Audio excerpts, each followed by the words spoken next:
Hey everyone, it's Rick Ganelli, Director of Music Administration Outreach for Selmer, and welcome to another Wednesday night, First Wednesdays. I've got a bunch of great guests with me, and I'll have to tell you that I'm currently in San Antonio, Texas, in the Alamo Dome, and you'll see a wonderful blurred black block wall background behind me because I'm here for the Texas State Marching Contest, and I tried to find the quietest place I could, but you might hear some yelling and screaming and announcers in the background every now and then because there's a lot of kids and parents out there. So it's a great thing to see kids back on the marching field and parents engaged, and we're going to talk about some of that tonight. So a lot of good stuff, and this is really, as a matter of fact, everything that we're going to talk about tonight is really connected with the kinds of stuff that's going on right now. So we've got a great group of people. Some of them may stay on with us. Some of them may have to leave and go to different places. We've got Randy Greenwell in Fishers, Indiana. We've got Frank Troika in Davenport, Iowa. We've got Dr. William Irvin in Baton Rouge. And we've got TJ. I don't even know if I know where you're coming from tonight. Where are you coming from? You're home? Just outside Lynchburg in Virginia. There we go. I knew it was Virginia. So we've got all our bases covered. What we're hoping to educate you on tonight are these wonderful communities that Consumer has developed. And if this is not specifically a need for you as an administrator, please pass this information along. Obviously, we're part of the MAC community, Music Administration Collaborative, and that's why all of you are here. But please pass this on to your parents, your students, of course your band directors, because everybody can benefit from these. And there's no club to join per se. There's no dues. It's just join up, join us when you can. If you can't, no big deal. We'd love for you to contribute the most that you can, because that's what this is all about, sharing ideas with people from across the country, and the old saying, not reinventing the wheel. So I want to start with hey Trish, it's always great to see you. You're always here from Canada, and we always appreciate that, so thanks for being here. Randy Greenwell is our educational support manager for I used to say the Midwest, but he's got a territory that kind of curves around the top of the US.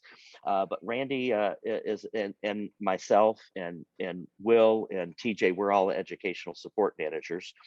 Frank is a senior clinician of ours, but Randy's going to talk to you about the marching arts community that he does with Richard Saucedo. As a matter of fact, he and Richard are doing a clinic with a band right now, and that's why Randy's sitting in his car. So we appreciate him making this time. And so Randy, it's all yours, bud. Thank you for being Hi, here. everybody. Hi, everybody. Good evening. Welcome from slightly chilly Indiana, near Indianapolis and Fishers. Yeah, really excited to be here. Thanks, Rick, for having me on and having the rest of my colleagues here on. The marching arts community started in March of 21, and it's been basically a labor of love, really, with a lot of the people that have joined the Facebook community and been a part of the marching arts one. I think we have over 600 as part of the marching arts community, and it's really designed to be kind of a network sharing, just free information for everybody. And we've had, of course, the weekly webinars on second Wednesdays, where we focused on a given topic and had some guests with us. And the thing that's been really cool, and I think especially for young teachers, is that they maybe are starting to realize that as old goats that have been doing this for a while, and really anybody from around the country that's taught, that has something to share, we're willing to share it. I mean, it's not like we're trying to hold out to get some money out of this thing. This is a totally free community to allow you to get information. And we've got, of course, a lot of our videos from all of the communities that you're going to hear about tonight have got videos and clinics that are shared through Thinkific. And so the first step is join the communities, join them all.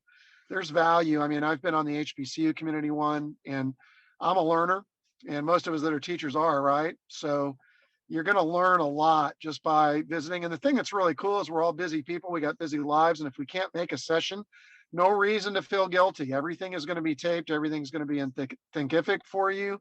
All you got to do is join the Facebook page, the community, and you're off and running. And we want you to engage us. We want you to put posts up there. You know, please feel free to do that. Every once in a while, I'll get on there and do some, you know, silly questions, just try to see if anybody's awake. But, you know, and I know the other guys and people are doing that as well. But, you know, it's really, really just a great, it is a community, and we're here to help each other. We're all learners. We're a community of learners. That doesn't change regardless of which community you're partaking in. And, you know, ours does focus on the marching arts. And so we do talk a lot about rehearsal techniques. We talk a lot about, you know, just how to get better. We've done a host of topics, everything from how to work through, you know, balancing electronics with your ensemble, to student leadership with Frank and Tim, to a host of things, you know, how to get your band to sound better, how to design a show, all of those things. So we're really looking forward to continuing to build this out, and we want your involvement. We encourage you to do it. Have your teachers be a part of it. It's free professional development. So for those of you obviously on here that are department chairs or music administrators, get it out there. It's a free mentoring service for your younger teachers and for your older ones too that might just need some encouragement. So feel free to reach out to us. Yeah, I want to jump in because I know he hasn't, and I didn't ask him, and I'll ask all of you to do this as you join us. If you don't know the name Randy Greenwell and you don't know the name Richard Saucedo, I know he's going to be, you know, he's going to take a back seat to promote himself. But I will tell you that these guys, you know, they're BOA Grand National champions multiple times. These guys are DCI judges. They're BOA judges. They know their stuff. You know, it's not like we just picked these guys up off the street and said, hey, would you, you know, well, most of the time they're not on the street. Randy, would you just give just a little bit of brief bio of yours and Richard's, just sort of the highlights of what you guys do? Sure. Richard's a little bit older than me, but we both taught. He taught at Carmel High School here in Indianapolis, and I taught at Lawrence Central High School. We were like 20 minutes apart. We've been friends for a long time. You know, we competed against each other. We beat each other up every weekend during marching season and concert season and whatnot. He had a fantastic program. We had a good program. You know, we've just been friends for a long time, and both of us, you know, and I know this is true of Frank and William and TJ. We just want to share, you know, the mistakes we made that caused us to gain all this knowledge. Rick, same thing. You know, Rick's had a unique and storied career by being on all sides of the music thing, being a principal and a music administrator. So just sharing. I mean, so I mean, we had balanced programs. We had programs that had really good jazz programs and concert programs and marching band programs. So it's not just the marching band thing. In fact, we're doing a session next Wednesday that's going to talk about transferring from marching season to the indoor concert hall, and talking about a lot of the similarities and some of the things we should be continuing to focus on pedagogically as music teachers. Because I think that's the thing that I love about these communities. It's all focused on music and music making and music education. And as Rick was saying at the beginning of the hour, you know, the coronavirus could have destroyed a lot of because they're doing really good stuff. Uh-oh. We may have lost Randy. Oh, hold on a second. Okay. I'm back. You need to stop living in your car. Are you paying your utility bills in your car? Well, I'm delivering pizzas. You know, everyone knows I'm a drummer. I'm just kidding. And so, but I am a trumpet player, and that's the worst. That's the second worst thing. So Rick knows that. Yes. Yeah. So again, you know, I'm not in the classroom anymore. Haven't been in a long time, but I never, you know, when I go to a convention, and if somebody like Richard or Frank or Randy are presenting, it's just amazing information, and you know, I'm not going to even use it, but I could pass it along. It's great stuff. And Will, I haven't seen Will in action, but I know he's equally as good. So Randy, thank you for that. One thing that Randy said that I want to sort of emphasize a little differently. Randy said, you know, if you can't make it, we're going to record the videos. And that's true. But he also said the interaction is the most important part. So I know it's tough sometimes to be on at a certain time because everybody's lives are busy for different reasons. But you know, try not to just bank on, well, I'll just watch the video later, because we do want to hear from you. And again, join Thinkific, and I know Beth, our behind the scenes tech person, she's going to talk about this or put it in the chat a little bit. If you'll join the Thinkific page, which is similar to like a Facebook page, if you do miss something, you don't have to, you know, email Randy and say, hey, I missed the meeting, where can I find the video? It's all going to be right there on Thinkific for all of these groups. So Randy, anything more that you like to add? Just we've got How kind about of coffee a talk? yeah, that's what I was going to say. On Tuesday mornings, every Tuesday morning, Richard and I are doing a thing called Coffee Talk, and it's just a short drive-by 5-minute session to talk about something that maybe we both have been reflecting on as we work with groups. Pertinent information for directors, short drive-bys every Tuesday. We did a live one here today at Fishers. It should be on Facebook with the Fishers band rehearsing to get ready for state finals here in Indiana. So yeah, check that out. Thanks so much, Randy. And you know, I understand you're working rehearsals and stuff, so we understand if you have to go, but thank you so much for being on. And folks, please join the marching arts group. It's going to be worth every minute of your time. Thanks, Randy. Yeah, and thanks, and hello to everybody, and take care. Our next guest is going to be Dr. William Irvin, who has multiple names because people call him either Doc or Will or William or Irv. And so you can call him just about anything and he answers to it. He has been an unbelievable addition to our staff.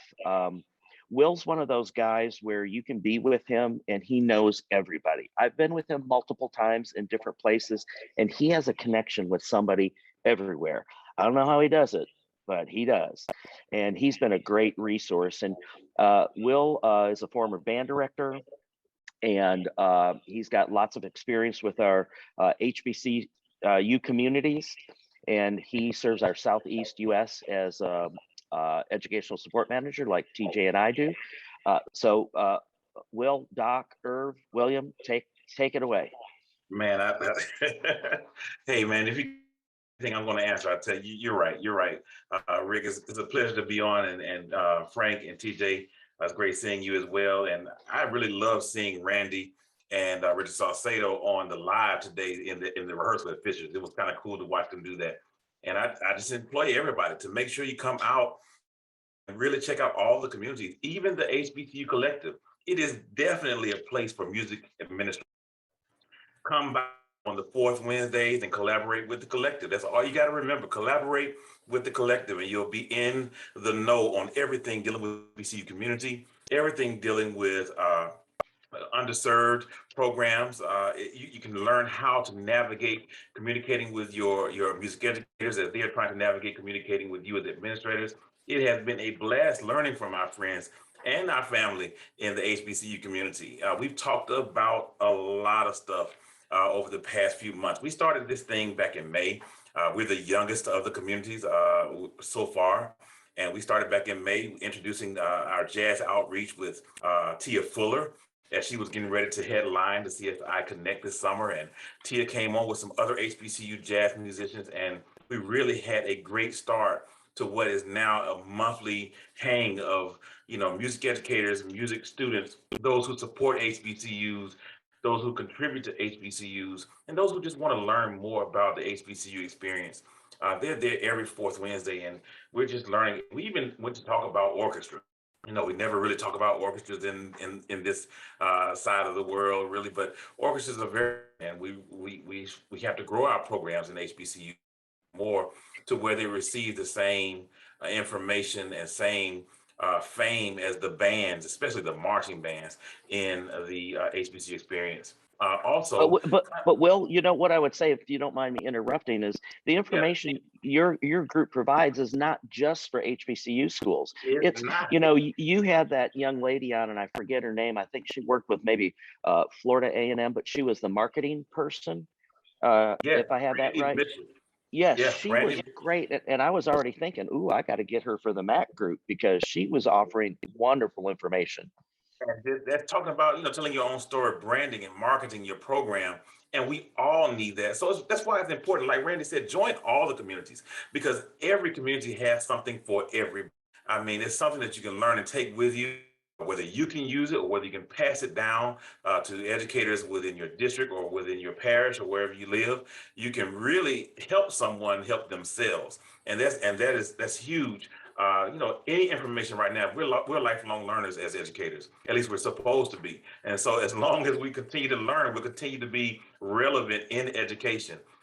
We also talked about the marching band history in HBCUs, and a lot of people don't really understand how it started, how the styles are different, yet they are the same, and how you can really, put things together to communicate more between different programs with different styles. Rick and Corky, you have a chance to come to the National Battle of the Bands in Houston when beginning of the fall, and Rick was able to get all his answers to all the questions that he had over the past few how things.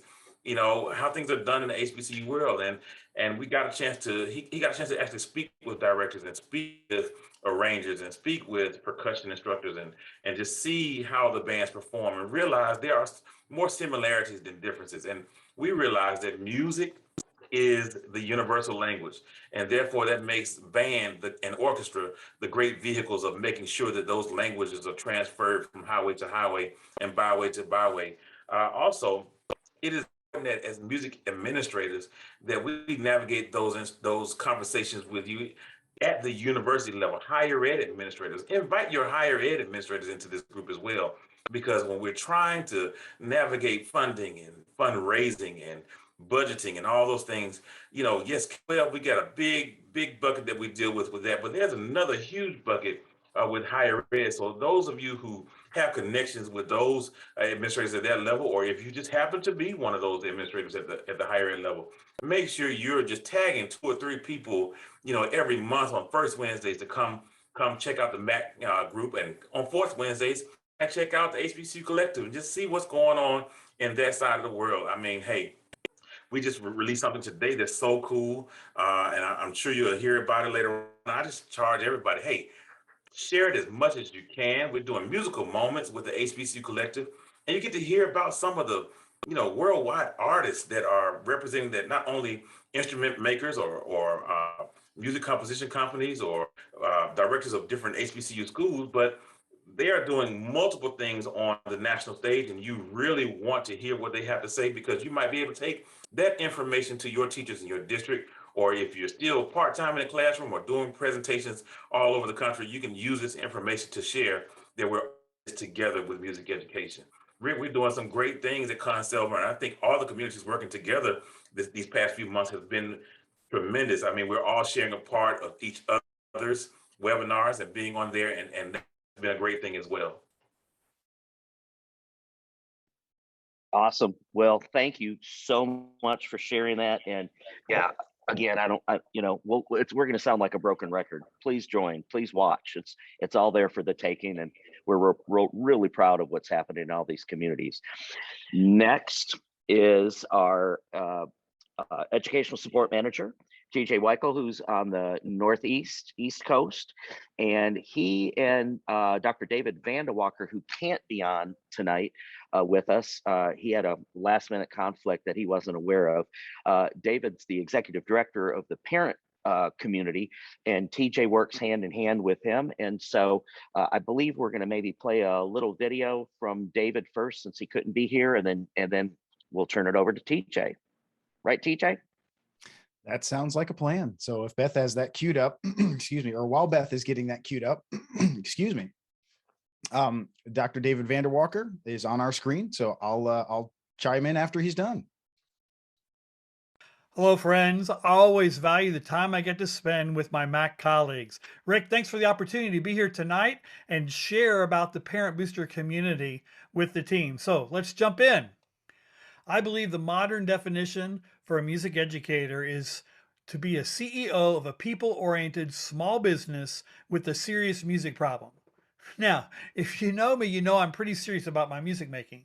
But somewhere in my journey, I realized that if I was going to be successful as a band director, I needed to figure out how to run the business. And it was really a business of people. And it was about people as an educator. That's my focus. It's people oriented small business. The problem is, I was trained as a musician and a teacher. I had zero training about how to be a CEO. For me, I realized that I had to find a way to empower my parent organization to turn their potential. They were willing, they wanted to help, but how do we turn their potential into performance?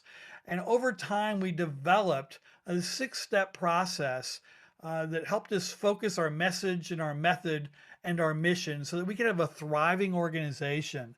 And so it's built on these fundamentals and these foundations of community, building an army of volunteers, building business blueprints, making sure we were staying compliant within all the government regulations and district policies, et cetera. And then how to be efficient fundraisers that would honor our team and our students and our program with our times and talents and effort. And then how do we become effective in communicating internally and externally to empower all of that work together? Because the reality is, the title of my first book was called Boosters to the Rescue, because my boosters rescued me. I know that there's no way I could have managed all that we did at Harrison without the parent team, and I would have burned out without their support.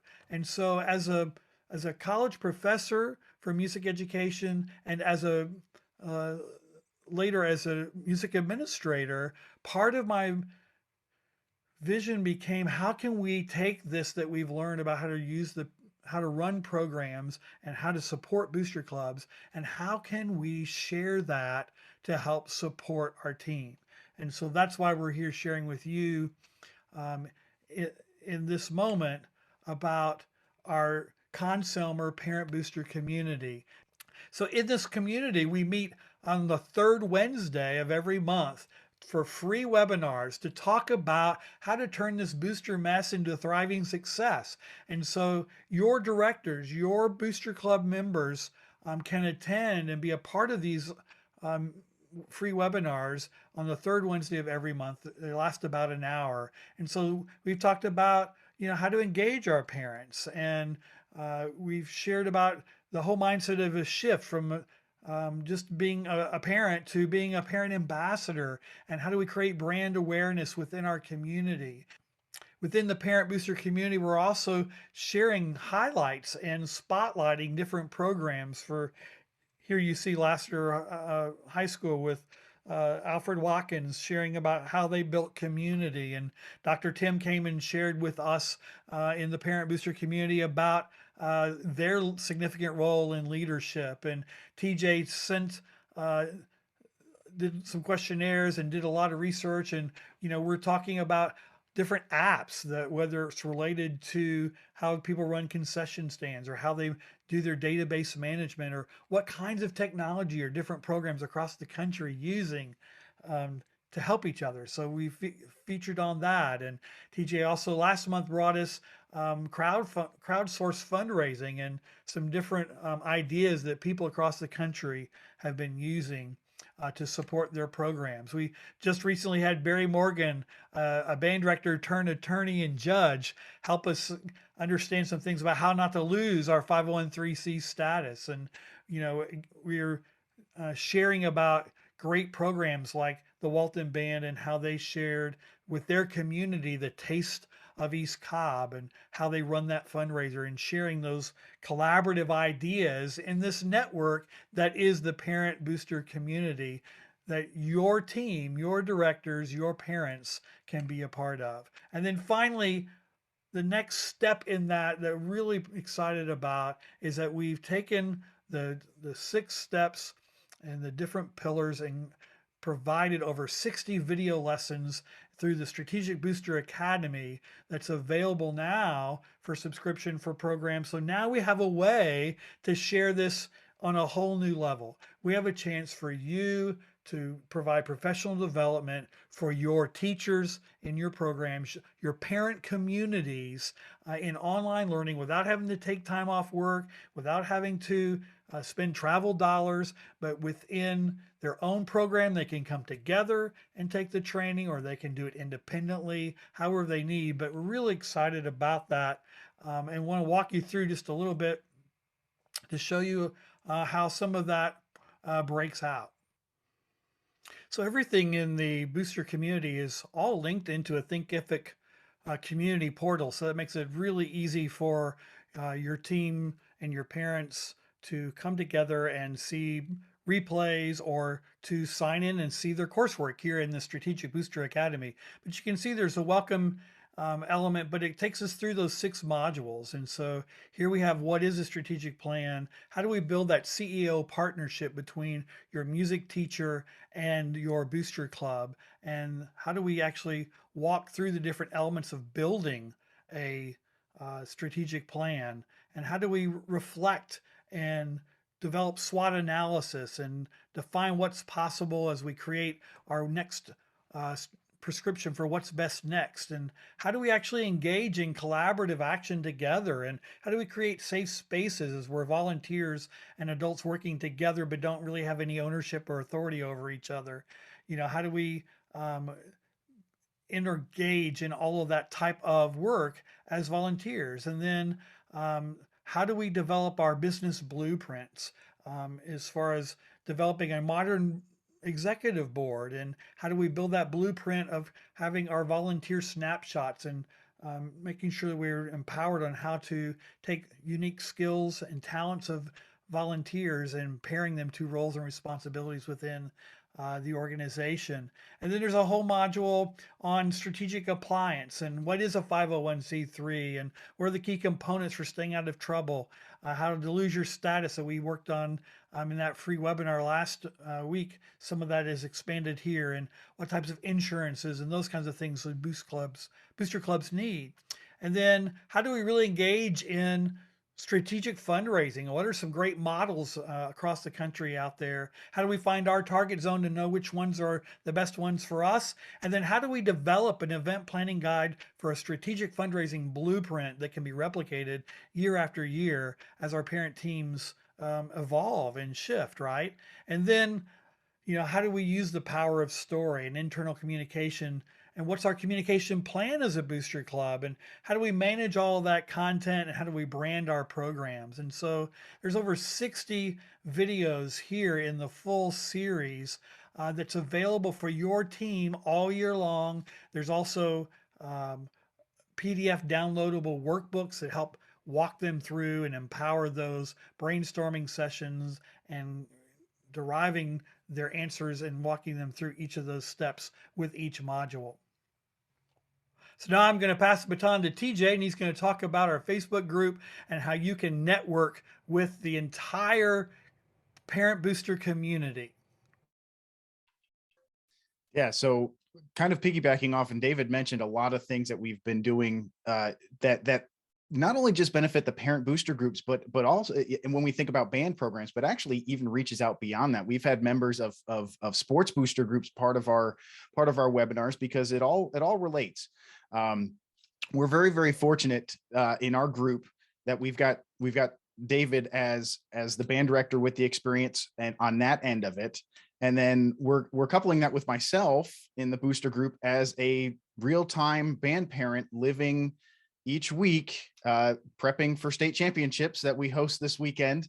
You know, my wife is upstairs with the sign up genius, making sure we've got volunteers for all the stages around the stadium, and you know, all the voice recorders for the judges. And you know, so we've got both avenues covered. And as David mentioned, we kind of touch on a lot of different topics, but we want to make sure that they're relevant. And our Facebook group is a great place that we are sharing and exchanging ideas and exchanging, you know.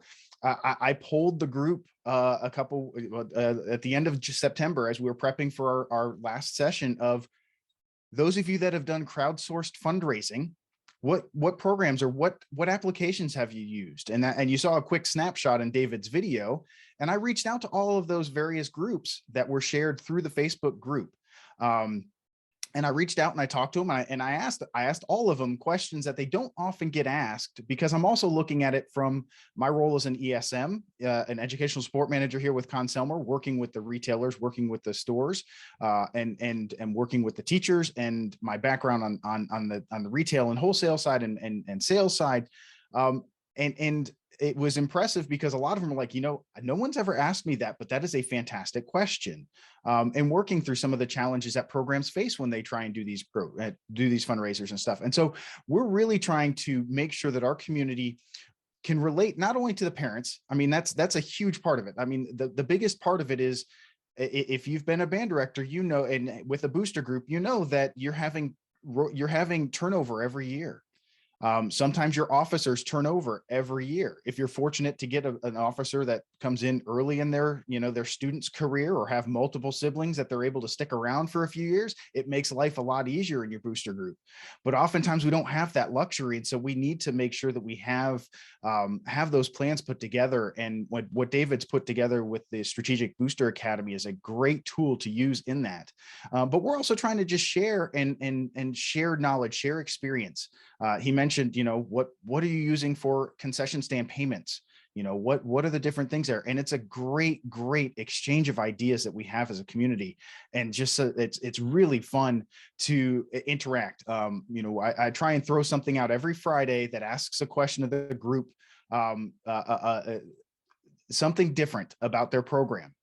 Last week was, what is your Halloween traditions? Because everyone had Halloween last weekend. So what do you do as a band for Halloween? And it's so great to see, well, the kids that, Thursday is when the kids get to dress up and we do a costume contest or those types of things. So we really like it to be an interactive group. And I know Beth has shared the links in there. I would encourage you, and Rick has already said it, we're going to keep encouraging you and say it over and over. Join the groups, because it doesn't, last month we talked about how to lose your 501c3. It's not just booster groups that are 501c3s. Your school districts are 501c3s in some senses. And so, the information that we're sharing is useful across the board, and really, really want to encourage you just to be part of it and share and come on in. I mean, it's not just parents that we want involved. We want directors involved in this as well. And I know we have some directors that are involved, because I know, I think Bobby down at Wando shared some information a couple of weeks back as well. So, as Rick has already said, just, click those links, join us. We've said Thinkific. If you're not familiar with what Thinkific is a great platform that is able to house all of these different sessions so that we're not having to send out a zillion different links. It's kind of a central repository that you can join all of these different groups on Thinkific. You're not having to join 15 different pages. It's all on one page. And when you log in, you've got the MAC group, you've got the marching arts group, you've got the HBCU group. All of it's there, right there, quick and easy to just pull up, and you can say, oh, I missed that last week. I'm going to go check that out now. So I would encourage you again, like as we've already said, just check them out, join us, come hang out with us, come experience, come share. That's the biggest thing. We want to share the knowledge and experience and information that we have. And I think we're all better off when we're able to do that. Absolutely. Thank you, TJ and David. Even though we can't hear us, great presentation. I think all of us that have been band directors can attest to the fact that when you end up being sort of the quasi leader of a band parent group, because they're going to look at you and say, what do you want us to do? We don't know what to do. And it's very important. I wish we had the resources back when I was a young band director that are out there now, because boy, I could share some horror stories about band parent organizations that went awry for a lot of different reasons, and they were not good situations. So what a wonderful resource. And so again, please share it with your parents, pass it to your directors to pass to their parents, so that they can benefit from this information. I cannot say enough about this last person who has faithfully stayed on with us this whole time, Frank Troika. Frank is a longtime friend, a past colleague and a current colleague. We went separate ways for a while. Now we're back being colleagues again.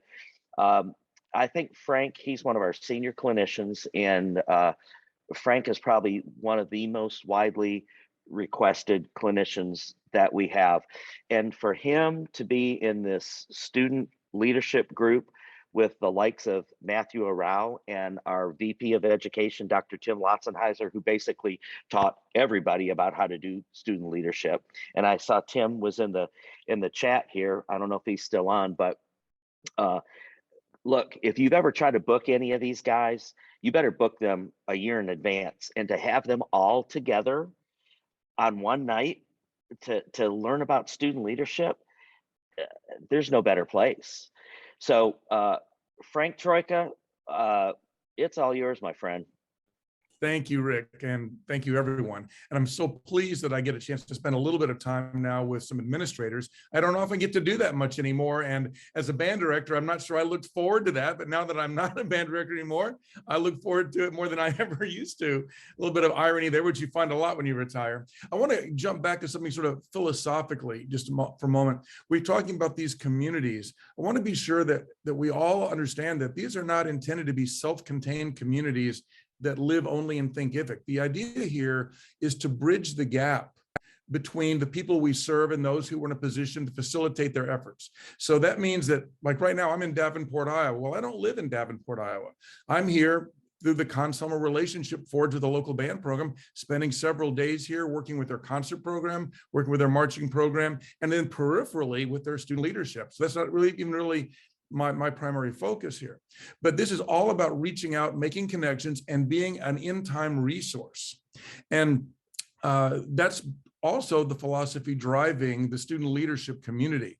We wanted to do something where we weren't just giving these presentations that were sort of generic and were intended to simply deliver a single message. We wanted to make them specific to the time of year. So each month, we've worked to make the content, the topics, and the experience relevant to things that most programs are going through at that time. So back when we launched this way back in March, the first session we did was entitled, "What Makes a Great Leader Great?" The idea there being that we wanted to plant seeds for these leaders, most of whom are getting ready to embark upon their responsibilities in marching band. And in the band community, so much of leadership is centered around that. But the principles that we are providing are intended to be universal, to extend to the string community and to any choral people who might happen to participate in this as well. So we're planting seeds early on. Then in May, we did a session entitled "Meet Them Where They Are."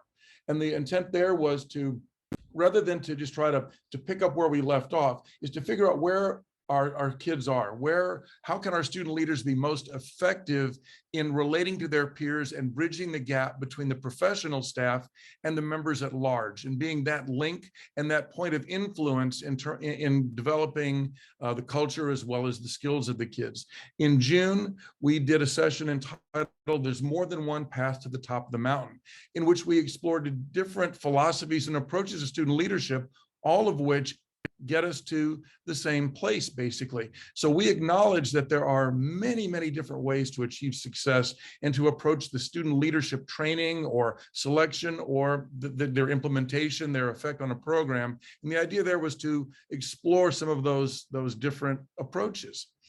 We did one entitled "Creating the New Normal," which now in retrospect is a little bit of an overused term, I'd say. New normal has become almost cliche, but we were presented an opportunity now to reinvent ourselves without necessarily having to cling to obsolete or outdated ways of thinking, because COVID in some ways gave us a clean slate in which to kind of implement some new ideas without having to be tied to something done previously. In August, we did a session called "'Tis the Season for Change." And this was all about taking creating like an action plan now for how to implement those ideas. Because, ideas without an action plan, without some path to make them work, end up dying before they ever have a chance to reveal themselves.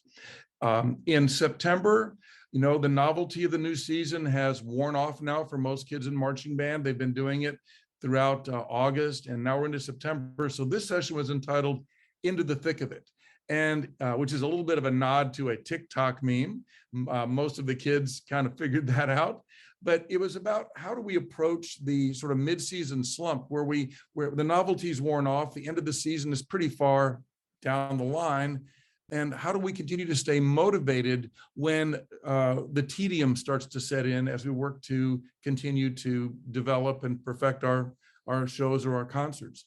Last month, we did a session entitled "And the Winner Is." This was about how to approach competition in a healthy way so that we don't become so much outcome-based when it comes to competition, but we use competition as a tool to emphasize the process and to build relationships and to have a healthy approach so that we all are able to withstand the outcome of competition, regardless of what that might mean. And, Randy, early on this evening when he spoke, mentioned that they're about to do something with the marching arts community to take the concepts from marching band and apply them to concert season. And I think anybody that has a truly strong, viable program knows that those things all overlap. And a good marching season sets you up for a good concert season, which sets you up for a good marching season, if we all go about it the right way. In that same vein, our November webinar for student leadership is going to focus on making that transition to moving leadership into the concert setting, rather than letting it be exclusively a place where student leadership lives in marching band. Also, the opportunities to expand the leadership responsibilities can be magnified during concert season because many of us are fortunate enough to have more than one concert group, which provides more leadership opportunities within each of those organizations. And something I'm super excited about is in December, we're going to look at how all of this music leadership transfers to the world at large, because so many of our kids are not going to go on to pursue careers necessarily in music itself or teaching, but the things that we're hoping that they'll take away, we want them to see the relevance of these things to their futures. And so we're going to have Steve Zapp join us in December to talk about his leadership style and how that overlaps with the very things that we do in our leadership sessions each month and that we've all done as educators. But I do want to emphasize that this is not meant to be a thing just for kids any more than this webinar tonight is just for administrators. The idea here is for directors to feel like they have a resource, and then with these webinars have a common ground to stand on with their kids, because they now have something to discuss, something to talk about, and they can collaborate with each other to take these ideas and adapt them in ways that will be relevant and effective in their own situation. So I've been just thrilled that the opportunities this has presented. And one of the cool things that's made it relevant and timely is throughout the summer, we've actually taken this live to different schools where we had guest appearances by different leadership teams. One was from Foster High School down near Houston, Mishawaka High School in Indiana, Lake Highlands High School in Dallas, which is where I cut my teeth as a young teacher. And so we had adults, teachers, and students there sharing their perspectives on leadership, which just, it made it real. So it brought it all home to us. So we'll look at continuing this, of course, into 2022 and beyond, I hope. But again, just part of the fact that we want this to be a community that with I don't know, tentacles or roots or whatever that spread in all directions and create resources rather than just self-contained webinars or broadcasts. So Frank, just for clarification, so are the webinars for directors to teach leadership skills, or are students actually on learning about their leadership skills, or is it both? It's geared toward the students themselves, but we encourage directors to be there to participate because, let's face it, music is one of those unusual areas where kids and directors are performing and participating in real time together. Coaches are not on the field with their teams, And most English teachers are not necessarily practicing authors or doing things with their kids in real time. And that's not to belittle any core subject, but when we go on stage with our kids, we're there experiencing it with them. So these webinars are geared towards students, for students, but to provide opportunities for directors to develop those ideas in collaboration with their students. And I guess I would ask the same thing with TJ. I mean, this is for directors to be on, for parents to actually be on, to learn. So everybody is welcome to join, and right? Absolutely. Yeah. We would encourage everybody to be part of it. Yeah. Directors, I think input from directors on topics that come up. I mean, so I forgot to mention our topic next month is how federal funds are helping music programs right now. And we'll be actually joined by Mike Campice, who's our director of education here at Conn-Selmer, who is all things ESSER. When it comes to ESSER funding, Mike is the fountain of knowledge that we are constantly drinking from to help the folks that we work with our directors, with our parents, with our administrators, to help grow that and understand that. So absolutely, we want directors to be involved.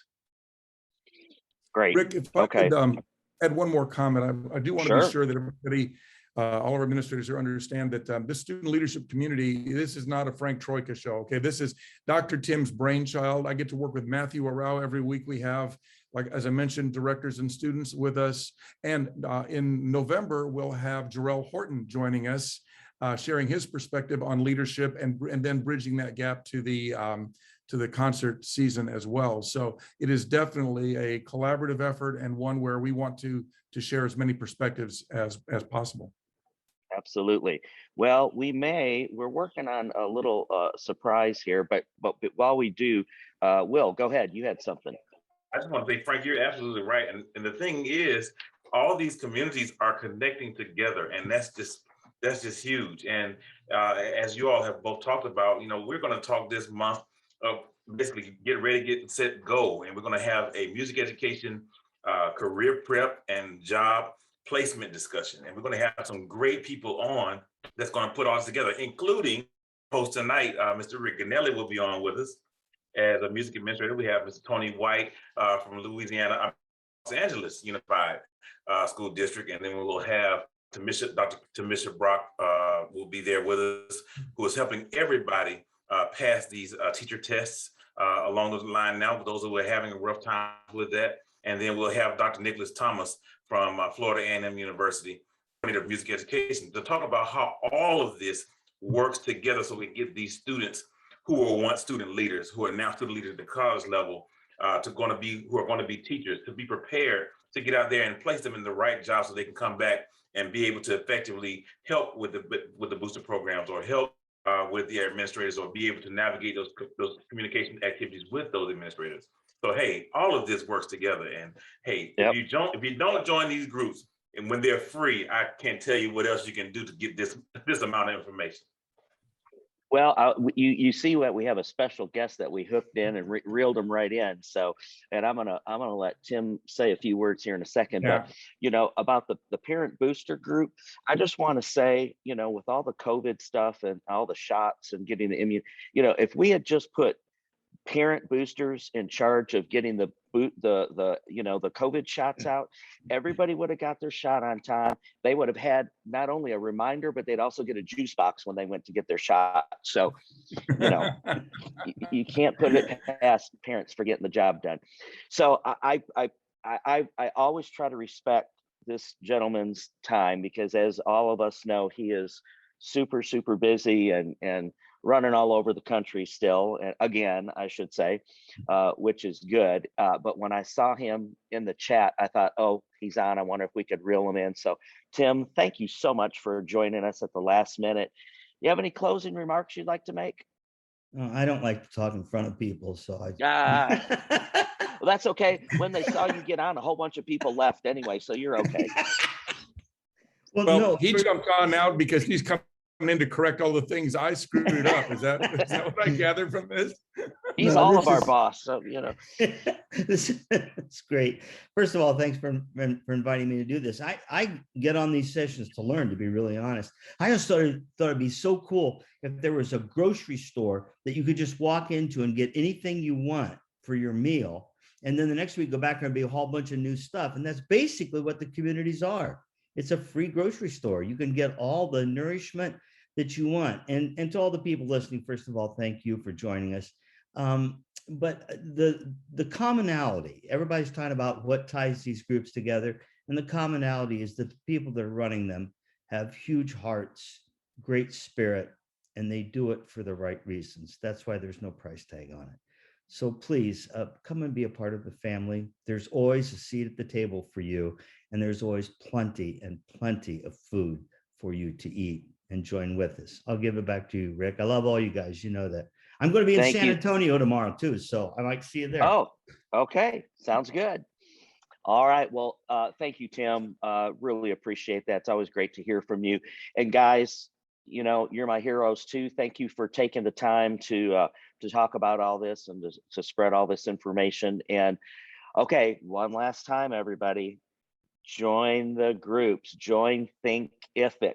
Thinkific. Thinkific. Thinkific. It's all right there.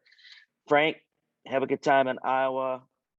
Will, you're at home. See you in San Antonio. Tim, TJ, take care. Everybody, stay safe out there. Have a great rest of the week.